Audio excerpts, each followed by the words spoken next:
Revolution Radio for Revolutionary Radio from Australia, the land down under. That's right, it's a real thing, believe it or not. And the water goes the other way too. Home to ideas. Hopefully ideas you haven't heard too much of before, because information is free and you don't want confirmation bias. You don't. Now, important for you to understand is that the station doesn't actually get any money from anyone but you, the listener. So if you like what you hear, or maybe you hate it, it's a good reason to give some ear too. It's good to hate something, right? Donate if you can. Any currency, including crypto, is good. And please, give as generously as you can. But maybe you can't. Maybe you can't. That's okay too. Why? Because times are tough all over. And I'm going to unpack for you why it's going to get a lot tougher. It's going to get a lot tougher. People not thinking things through, but I love it. I love it. But tell people about the station. Tell them. Please do that. Today is the 14th of November, 2024, which means the year is 6 weeks from being over, if you can believe that. You can catch the cave on the air, on the line all the time, and on your smart device. So grab an app to listen anywhere, or listen at home on a Grace table of digital radio. But you know what? The archives are free, which means you've got another good reason to donate, if you can, or tell people about the station. About us, Dave and I, both Platos Cave and the Shining Sun Out. That's all us. Before we start broadcasting at you in anger, why always anger, Mackie? Why anger? We would like to acknowledge the traditional custodians of the land from which we broadcast. And for Dave, it's the Dark and John. Thank you, sir. For myself, of course, it's the Rock people. And with that, we would like to pay our respects to elders. That's whom? To elders, past, present, and future. Thank you. Now, why elders? That's a good question, isn't it? Within most native cultures, let's call them, or original cultures, if you want to call them that, the elders hold a special place because they have lived a long time. Ancestor worship is very common as well in what we like to call primitive cultures. I don't like to call them primitive. That's what you call them. I call them the more grounded cultures. And in fact, it went so far, even in Europe, back in the old days, we worshipped our ancestors because the actions of every single ancestor you've ever had brought you to this point. Whatever your ancestors did in the past, the sum of all of their actions have enabled you to sit where you're sitting, standing, lying, swimming, running, flying, whatever you're doing right now. The sum total. You're the sum total of your ancestors. Right? For better or for worse. My friend, I do want to unpack a couple of things that are going to be very important as we go forward. But before that, how have you been? Yeah. That good, huh? Hey, opa, hey, opa. Opa. I had a good interview today. Nice. So, I'm floating from the back of that. It was rather nice. We'll see what eventuates. Fingers crossed to everyone if you can help. Yeah. But it's tomorrow's Friday. Thank heavens. And yeah, and well, health is okay, and that's really what you want, and you want your family to be, a tight knit community. I've got all those things, Mickey. I'm a very wealthy man for that. And I want to say something here, and this is really important. You don't know what you have till you don't. Until it's gone. And that's right. That goes doubly so for your family and your two things: family and health. So, if you happen to be lucky enough to have family that you're close to, that's awesome. Right? Keep them close to you, because it's phenomenal. But similarly, your health. We all live the fast. Well, maybe not all of us. People live the fast life, and they play fast and loose with their health and the things they do and don't do, eat, don't eat, etc., until it comes crashing down on you, right? And hopefully it doesn't. Obviously, hopefully it doesn't come crashing down on you. But at that point, I remember I was having some. This is probably 3 or 4 years ago now, or maybe about that. I had some really bad pains. I mean, really pains, and I felt really backed up. But it wasn't that, right? But it just felt like that. And the pain was not screaming out loud, unbearable, but it was the kind of pain where okay, something is not right. Mm-hmm. Okay, that's the kind of pain it was. And I turned out it was a kidney stone or kidney stones, etc. So I went to the hospital and they scanned it all and this and that, and it was all good. I mean, I passed them or whatever, gave me some medication. So far, right? Looking like hopefully I've seen the back of it. But the point is, I didn't really appreciate it, my health, that is, until I had this significant pain. And it's similar with family, right? I learned this lesson fairly early, losing loved ones. I just turned 19, and if you learn it early, it's dreadful, but it's a good thing too, because you can go through life not making the mistakes that most people make, where they just take everybody for granted, essentially. Yeah, that's true. Mm-hmm. So I learned that early, and I didn't take people for granted, as it were. And that really helped me in my relationship with my mother. For instance, I would make a conscious effort, like I would actually think about it, to give her a hug whenever I saw her. Really give her a real hug, right? Like not a bone crusher, it's like nothing like that. But like she knows she's been hugged, right? And then she passed away, and I'm glad I did all that. I'm glad I spent all the time I did with her, etc. Or with other people. I'm just taking my mother as an example. But all the people that are important in your life, spend time with them. Make the time. Do it. Things are not going to get easier, right? And I don't know what the future holds. I don't know. I'm no seer, but I can prognosticate, and it's looking grim for a lot of people for various reasons. But how do you feel about being? I mean, you said it yourself, you're a rich man for what you have, and I completely agree. Right? I mean, you do have a beautiful family, and I love your house. I really do. I think it's a fantastic house. I mean, I don't like the rock that's sitting on top of your hill, but I love your house. So and we do take it for granted, I think, sometimes, and we just forget all the things that are really important. But obviously you're also on a high of coming from a good interview. But when these things come together, they come together really well, don't they? Yeah, that's true. That is true. But I'm reminded when I look around, the world for what everything is, and realize that, especially getting food from the food bank, because it's the same as food stamps, I suppose, in America. Beggars can't be choosers, and what if we had to live like this? I mean, I'm living like this now, but what if everyone was living on rations? So good point. I kind of feel like I'm the canary in the mine for that. I've got to get through this. I've got to understand it. I've got to be able to work with it. And how little can you eat and still be healthy? They're good questions too. I don't want to have to answer them, but I did that eat like a refugee challenge, where you only got the UN refugee box. It cost you money. Obviously, they're giving them for free to refugees, but I did that for a week, lived on almost nothing, and I found a way to survive. We're so blessed, Mekki, with the quantity of food that we have access to, processed or natural, what have you, that I think we lose sight of what the possibilities are. I think you're absolutely 100% on the money with that.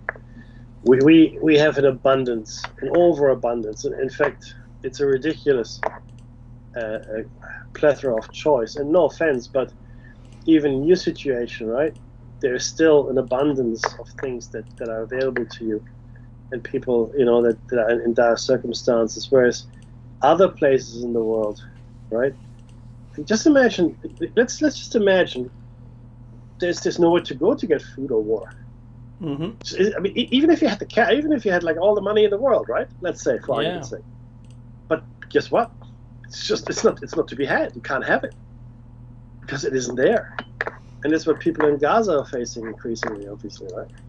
For example, I mean, let's not talk about Africa, right? That's just a horror show. But that's the reality for these people, and it's a daily reminder. I mean, how would you? What if your children are starving in front of you? What would you do? How desperate do you think you would feel? Totally. Yep. And but look. And my big question is, what does it take for you to not attend your workplace so that you can protect your family? Mm-hmm. Because that's the quota, whatever that is. That's the quota of how much you're willing to do, and that measure is how it plays out. That's so. Thinking about all of the services that we require, if times were extremely tough, for whatever reason, the measure the measuring stick is how much will you need to endure to stay at work? What's the point at which you won't go to work? Because as soon as that measure is exceeded, then societal collapse is really soon. Yeah. People won't go to their work at a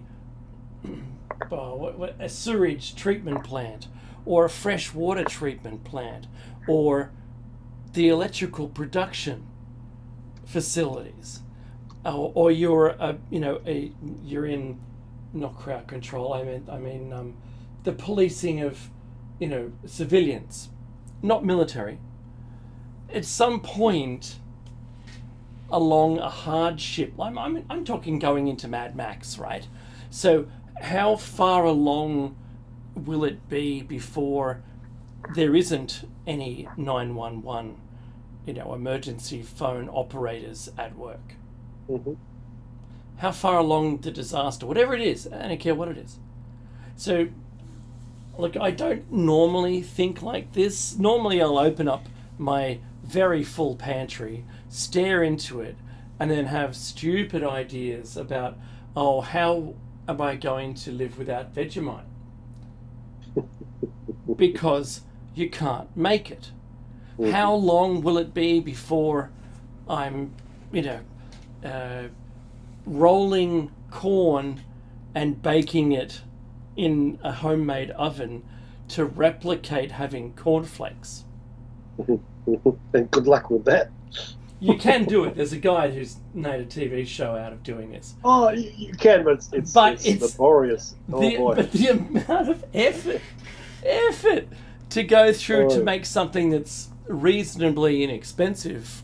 Well, I say that it's unrealistic. You'd be better off just eating the cob of corn, even raw. It's better than having to go through all of that. The amount of energy expended to do it is entirely unrealistic, right? Completely. And it's just going to be a waste because you should be doing something else. If you're in that position, it's like the challenge: how long can someone survive if they were locked inside a supermarket? And you just happen... Yeah, you've seen those, right? Yeah. So for the scenario for the listener is you're locked inside, and while you're in there, that's the end of the world. And that's all you have left. You can't escape. You have no tools. So you need, if it was a Walmart or Bunnings or something like that, you can actually do pretty well. So you can, get all the bags of soil and fertilizer and start growing your own food indefinitely. So, but a supermarket, no, you run out of all the frozen things pretty much straight away, and then refrigerated items. And they said the only hope you've got is growing mushrooms. And living on mushrooms. But that's what it is. I'd be happy still. I know my kids wouldn't. One of them doesn't like mushrooms at all. The other one doesn't like carrots. Oh boy. So, look, that you asked that. How am I? How's my day? And so that's pretty much it. I just summed it up. Well, that's good though. I mean, that's a good day. It's a good day. I got to think. Yeah, had a good interview. Happy days. That's all we can really ask for, to be honest with you. Well, that's right. How was I yours? I've got to ask you. Oh no, my day was good. It's my daughter's 11th birthday today. Oh, so happy birthday! Yeah, no, she had a good one. Yeah. And the funny thing is, we in Germany, we call a 11, 22, 44, etc. We call them Stabszahlen, which is it's not really, it doesn't translate, but like a short number. It's not really, it doesn't translate well. The Stabszahl, like a number that is, half a joke number. And because I was 44 when she was born, we all have our double-digit birthdays in the same year. Oh, so wow. I turned 55, she turned 11, so that's pretty good. This awesome. Year. Yeah, that's pretty cool. Try to explain the concept of a Schnapszahl to an 11-year-old. Not good luck. And good luck to you. So no, it was a good day, thank you. And she had a good day. We bought some cookies this morning at the bakery nearby here to take to school, and her schoolmates really enjoyed those. But I do want to, and I don't want to spend too much time on it. I do want to unpack it though just a little bit, right? Because we now look forward to a Trump presidency for the next 4 years, starting January 6th. Biden and he met. January 20. Is it 20th when he actually takes office? The 20th, yeah. And but there are some things that are of concern for Australia and for the rest of the world, and I'll tell you what they are. Not for America. Well, actually, America as well, because I fear that there were things that were said in the heat of the moment, potentially, or during the campaign, etc., etc. But there are a couple of things that will really impact a lot of people. And the first one is tariffs. A tariff is a tax the government puts on anything that's imported, and the idea is you're protecting your homegrown whatever it is, right? That's the idea, right? Now, in and of itself, it's an effective measure, or can be, in this instance, though, because China's being targeted, but every country will experience tariffs, every single one, including Australia. But I think China's 40 or 60% or something like that. Now, the idea here is, behind it, is to bring work back to America, right? So, but the truth is, China makes almost everything, right? and the idea is, okay, well, if we make it for companies, well, yes, they save on labor in China, right?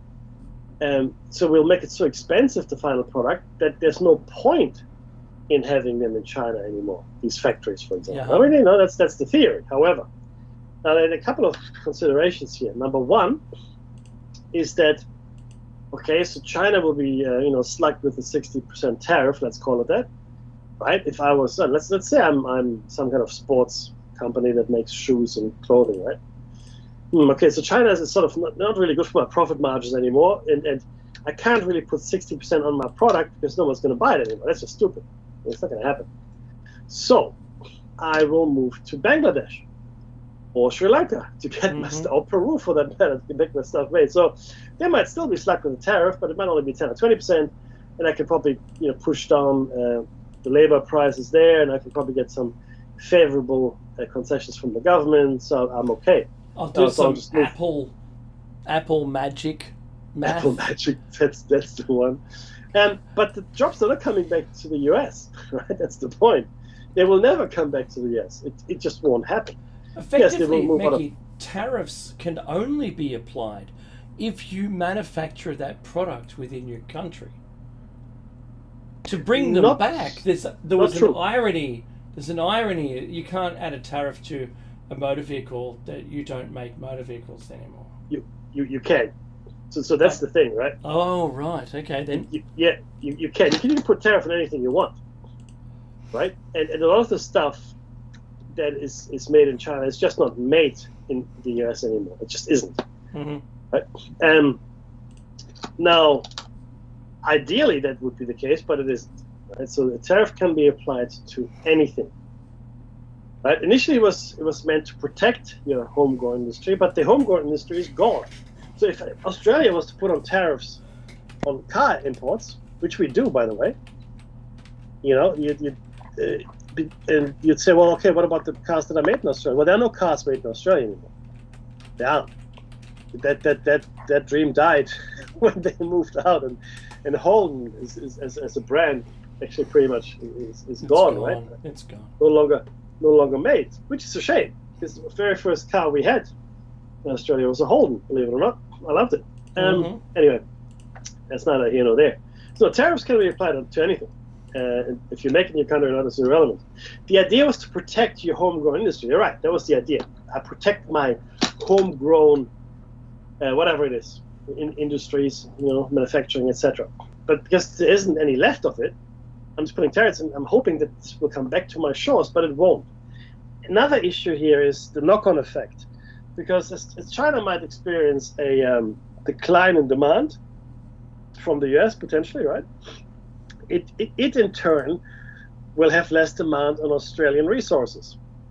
And the only reason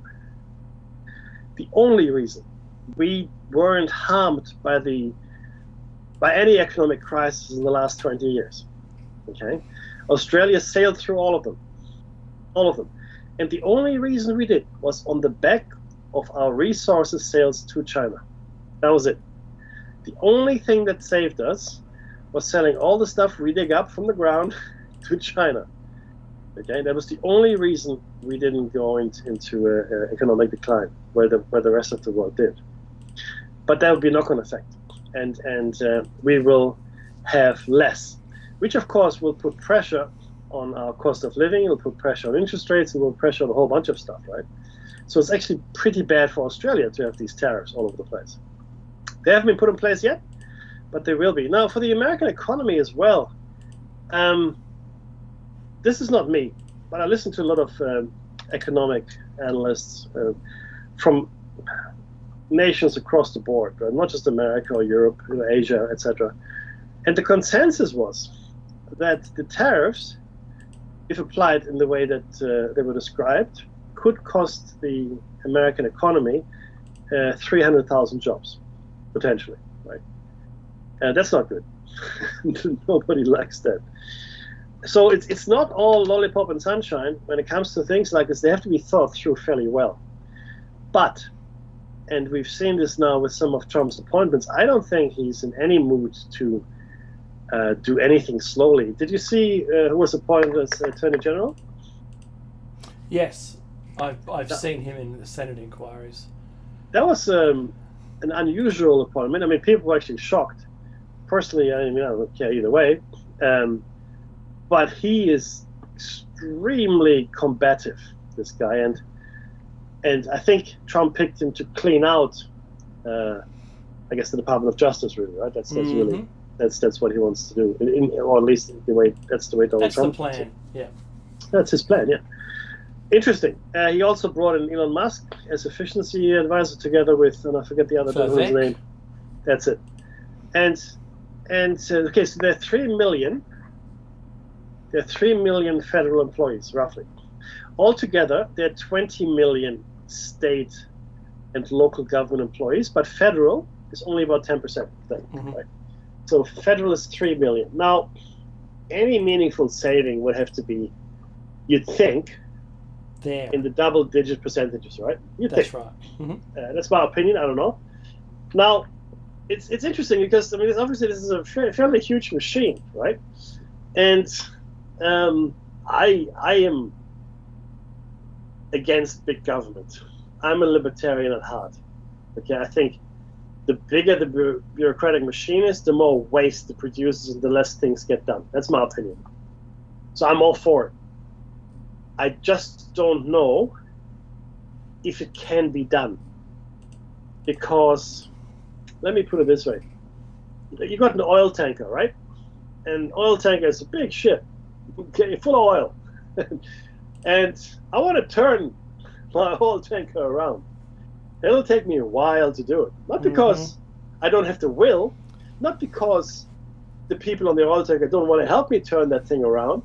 It's just got too much inertia. I just can't. The law of physics will not allow me to turn it any faster than it turns. You just can't do it, right? Now, I fear that 4 years are not enough. It's not near enough time. Yeah. Look, can inroads be made? Sure.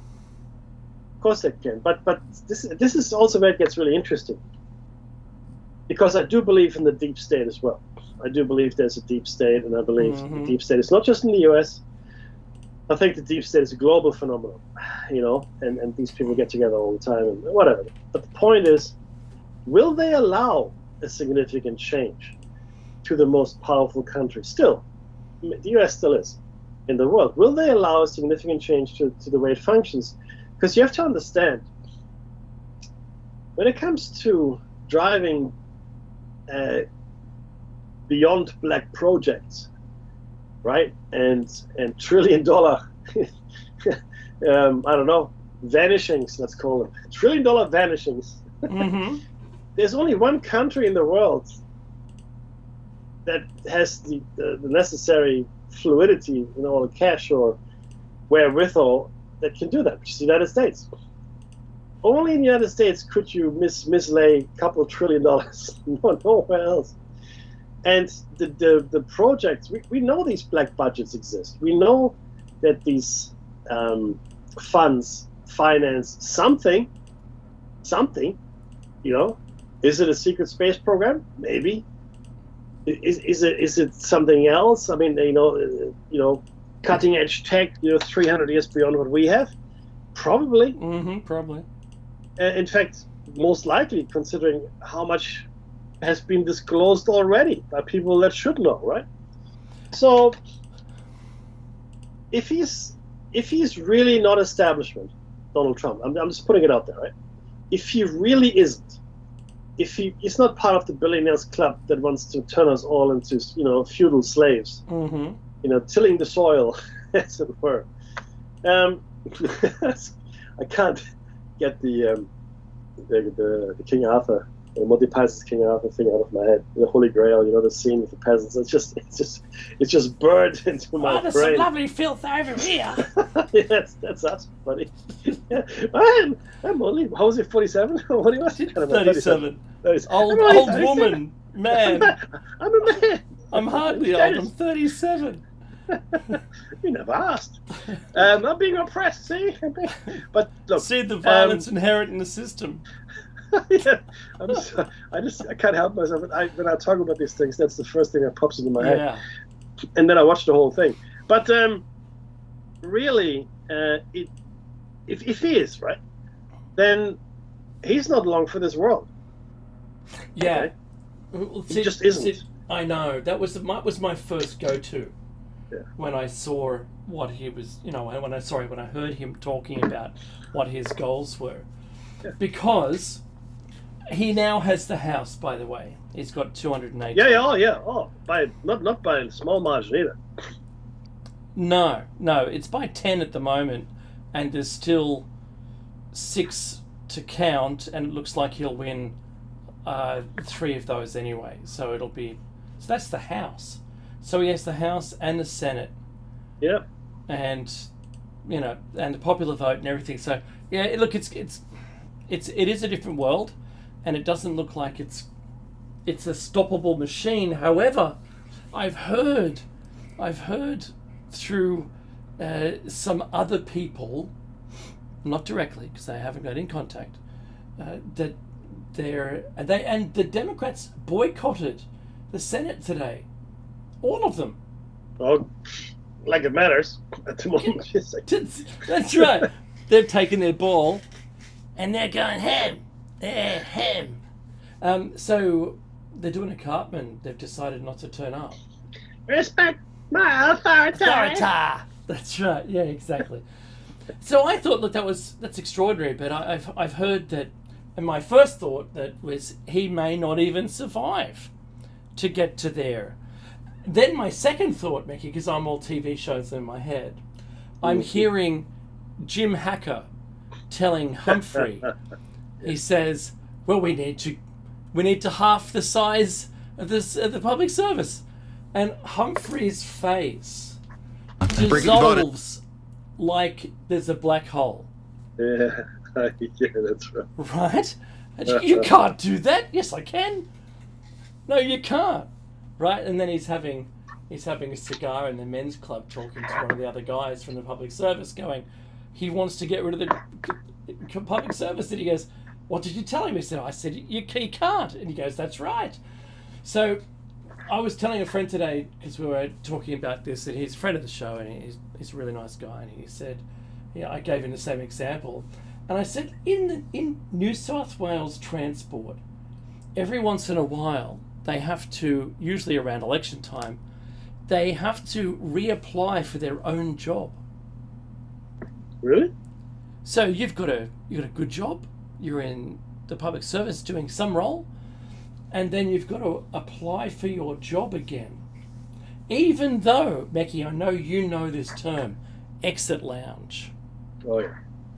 So there has been over time, there's been a lot of people in the public service who are mandated to go to work, but they don't do anything. They're not given any tasks. They don't have a manager. They're dotted line to nobody, and they just have to go to work and read the paper and then go home again at the end of the day. So what do? Nothing. And my friend told me today that if you were in the public service, there might be people that you would consider better not to do anything. Let's keep rather out of than harm's way. doing something. Keep them away from the people. Yeah, that's right. That's right. No, not near the people. No. So we had all these funny jokes today, and it was, it entertained me endlessly. But is this a possibility? It just, firstly, you say, I'm going to wipe a third out of the public service. It'll be more efficient. But how are we going to do it? I'll just get them to all apply for their jobs again. But I wonder how it can be done. Now back to you in the studio. Yeah, look, the thing is, and you're right though. I mean, the things that Donald Trump has promised are logistical nightmares. Let's just look at. Okay, let's be okay. Let's start small. 3 million federal employees. We're not going to touch state or local. Right? Let's just leave. No, you can't. You don't have any jurisdiction. So yeah. So let's go federal. 3 million. Let's go 10%. 300,000. That's a big number still. Yeah. Mm-hmm. Let's just do it. Let's start small. Sure. All right. Now,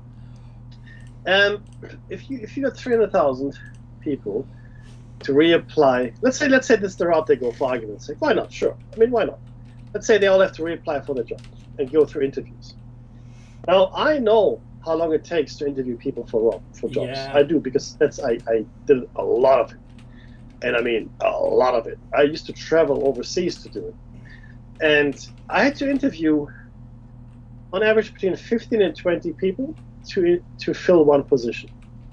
Yeah. That was after the initial filtering had been done. Yeah. So if you were to interview 300,000 people, you have to employ an army of recruiters, HR people, to interview them again. If that's the way that, let's say, they're going to go, right?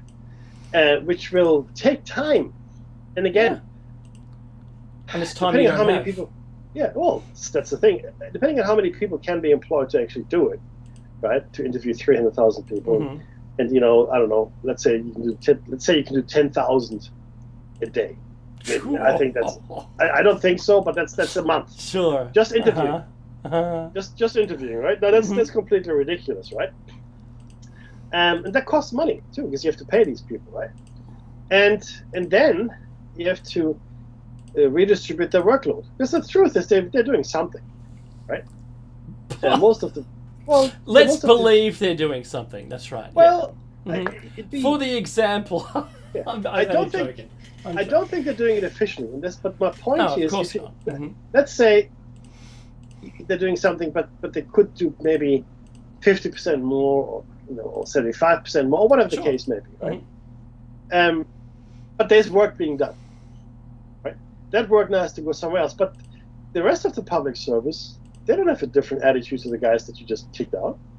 Okay, No. they're still public service. That's right. So I'm not going to do that extra work. Fuck you. So, pardon me, right? I'm not going to do it, right? Yeah. And they don't, or they do, but if they do it sloppily, and who knows? But the whole thing could really slow down significantly, right? I know what that means in the end. Services will slow down. People will potentially not getting their social welfare checks, or maybe other things will shut down. The postal service might suffer. Who knows? And that's just the knock-on effect. But then you also have, let's say, 300,000 people extra that are unemployed Mm-hmm.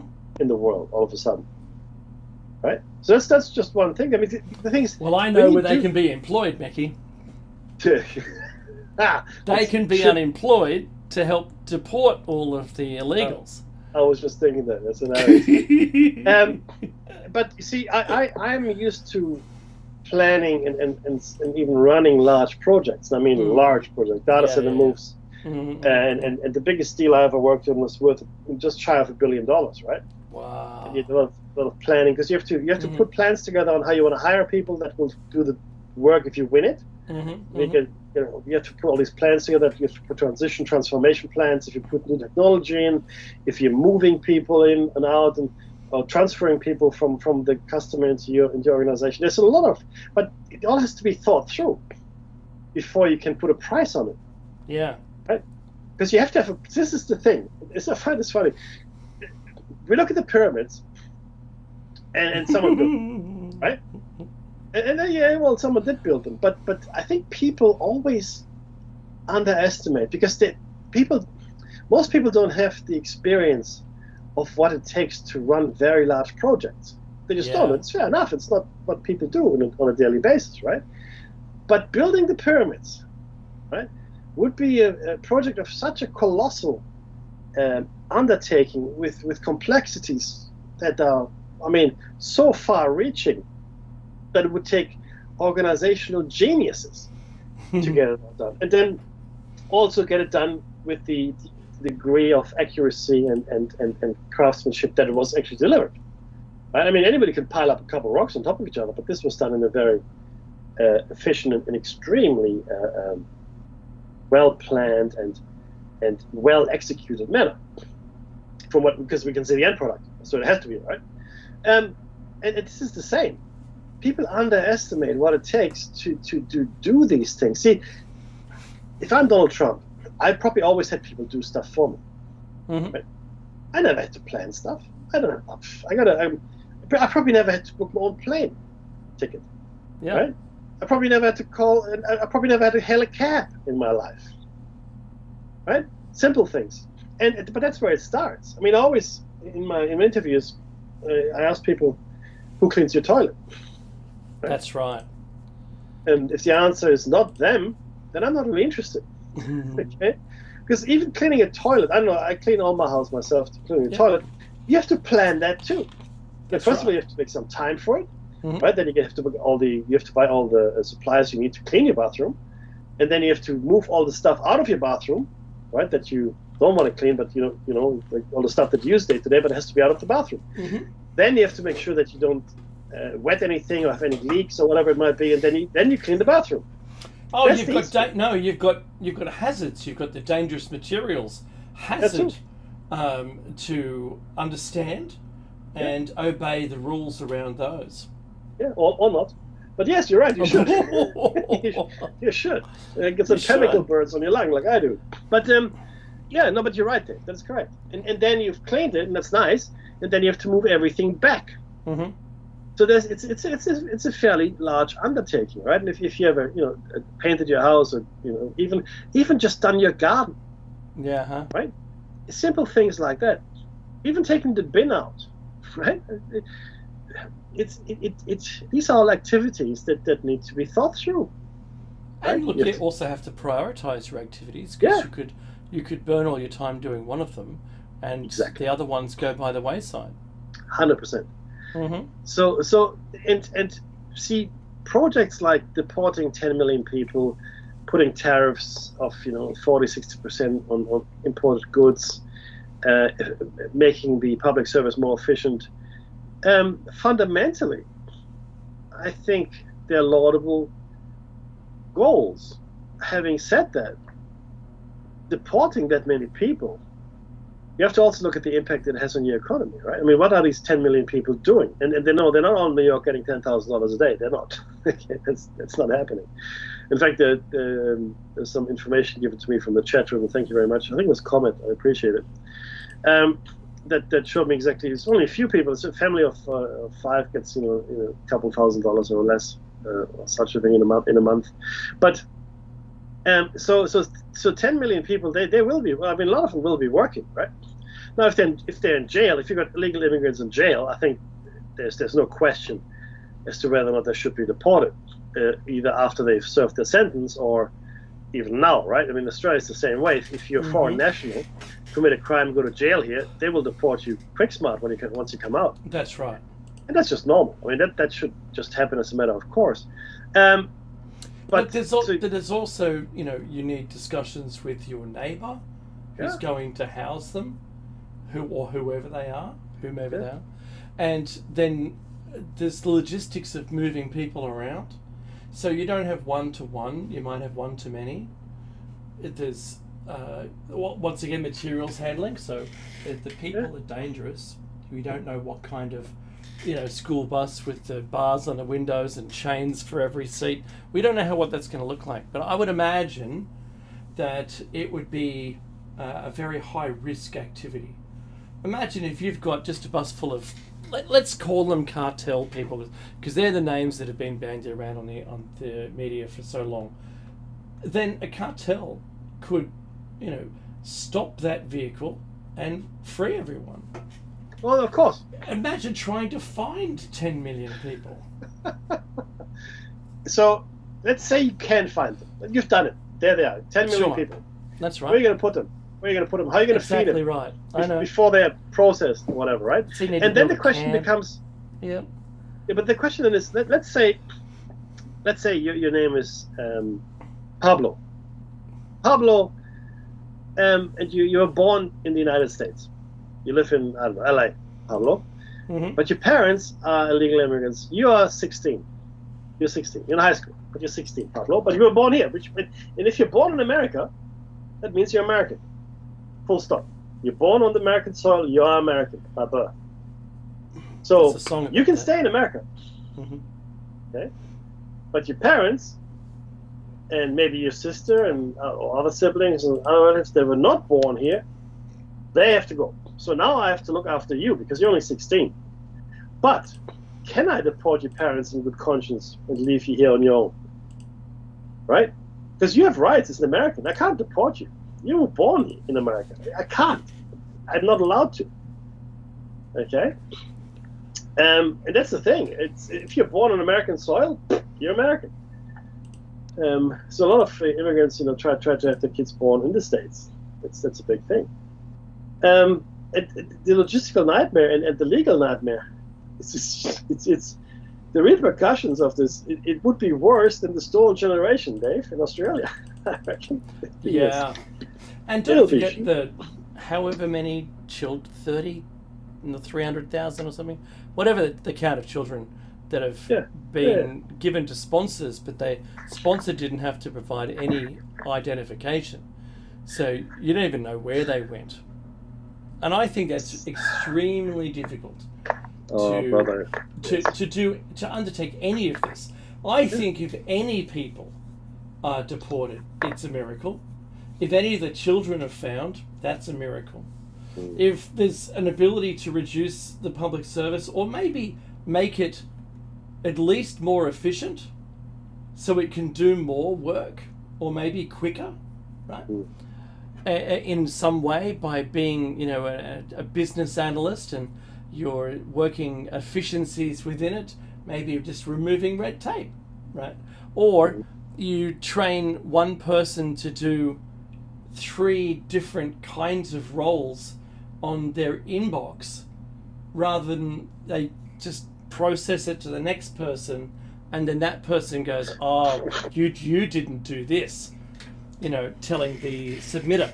Like local councils here, if you're applying to do anything within the council jurisdiction, the person who receives it doesn't vet the document for all the necessary things that you should have done. No, it goes to the first person, and they only vet their thing and then make contact with you. You've got to add supporting documentation, and then it sits in the next person's in tray for X amount of time. It's ridiculous. And then they go, oh, you didn't do this. Okay, well, what do I need to do? I need to supply these documents. Right, cool.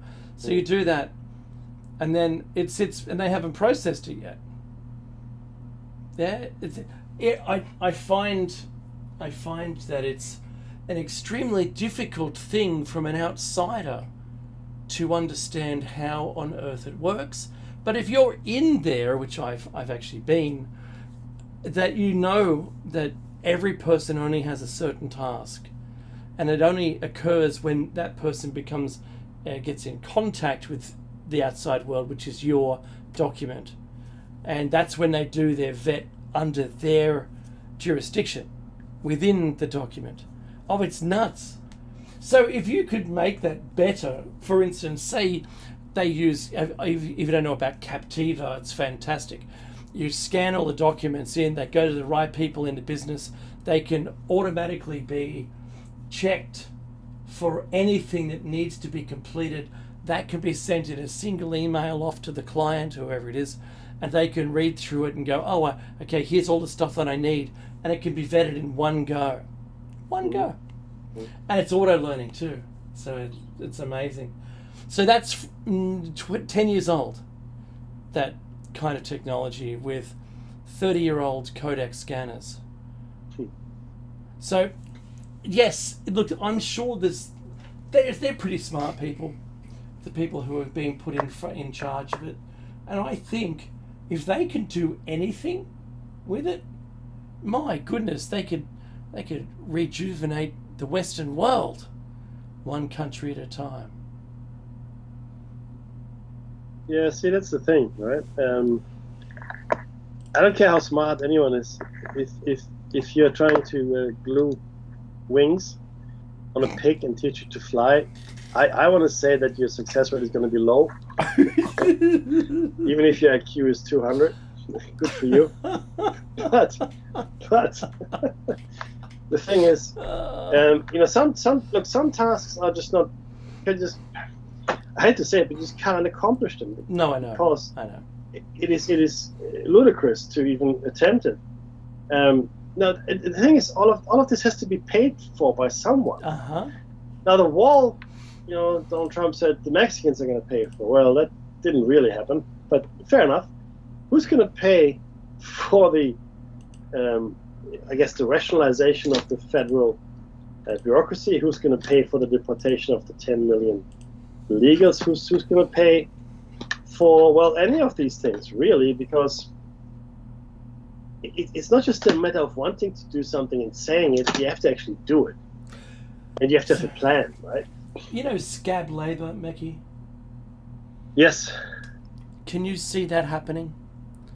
Can you see people being brought in while people are on strike and getting the work done? I mean, it happened here. It happened at Qantas. They did that while people were on strike. They got fired, and then workers were brought in. It's pretty bad. I think if America gets to the point where action is happening and they strike, I think it's going to be really a very difficult time.